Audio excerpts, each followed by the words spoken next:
Hey guys, welcome back to Handstands with Zoe. I'm sorry I haven't posted sooner. I've been on a little holiday. So last week we talked about positioning of the shoulders and the arms while in handstand. So this week I'd like to talk to you about alignment of the body while you're in your handstand.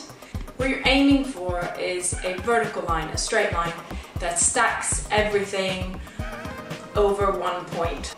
So much like how you stand on your feet, you have everything sort of stacked up over the feet so that you don't have to be constantly balancing your standing position. Of course, we're very used to standing on our feet. We've been doing it since we were babies, but it's the same story on your hands. Obviously, we haven't developed the same strength in our shoulders and in our wrists that we have in our hips and in our ankles.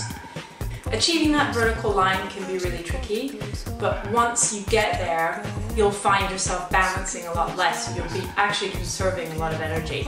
So now when I put myself in a straight handstand, I don't really feel like I'm having to work really, really hard, although I know at the beginning it felt like hard work. I'm just going to show you a few different ways of how to feel that alignment. It can be a little bit tricky at first, especially hard in the handstand position to feel it. So I like to start my students with a really simple position, lying down. So I will show you that.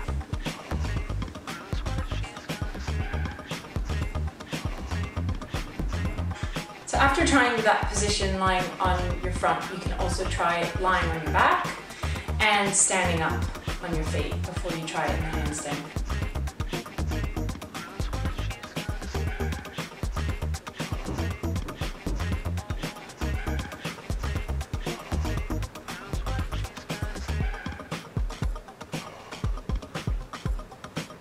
In each position, what you're looking for is to have your pelvis tucked under. So you're really thinking about drawing your pelvic bone up towards your breastbone, shortening that distance. And you also need to think about keeping your shoulders open without your ribs flaring out and your back arching. Again, so you're looking for that straight line down the back. The main issue you'll find is that you'll have lack of flexibility in the shoulder area. Again, you can increase the flexibility in your shoulders by stretching, and I'm going to show more exercises for that next time. You can also practice all those positions lying down on your front, on your back, and then standing up. That should help strengthen your shoulders in that long extended position. Just bear in mind that it's not all about opening your shoulders, because when you open your shoulders, what tends to happen is that your ribs flare out. So what you want to think about is extending your shoulders, extending your arms, trying to make yourself as long as possible, and trying to straighten out the natural curve that's in our spines. Again, when your arms are over your head, try to bear in mind the externally rotated position that I talked about in the last video, and I'll link to that one below, so if you haven't watched it, it's worth watching. It's only a few minutes long. You will have seen me demonstrating the standing position with a broomstick in my hands. Now I'm not gone crazy, I just don't have a weighted bar here.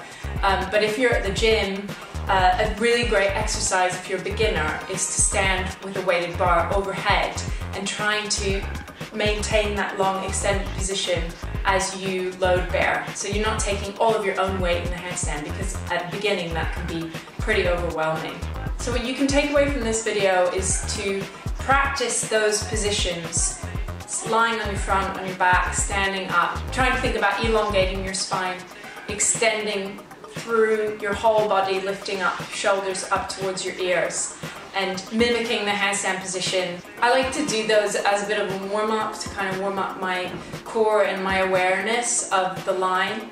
It really helps with beginners who don't have the same body awareness as more advanced students. So if you do some of these positions before you then try to hold your handstand, if it's like against the wall or on your own, you'll probably find that you achieve a more straight line if you practice first on the floor. Thanks so much for watching again. I hope that this was helpful to you. I'm going to try to explore lots of different aspects of the handstand for you guys to kind of unlock the secrets. So please follow me on Instagram. You can watch my handstand a day challenge where I do handstands in different locations. You can also go to my website, which is handstandswithzoe.com. Next week I'm going to be talking about the strength that's required to hold a nice straight handstand. So keep watching and I'll see you then. Bye!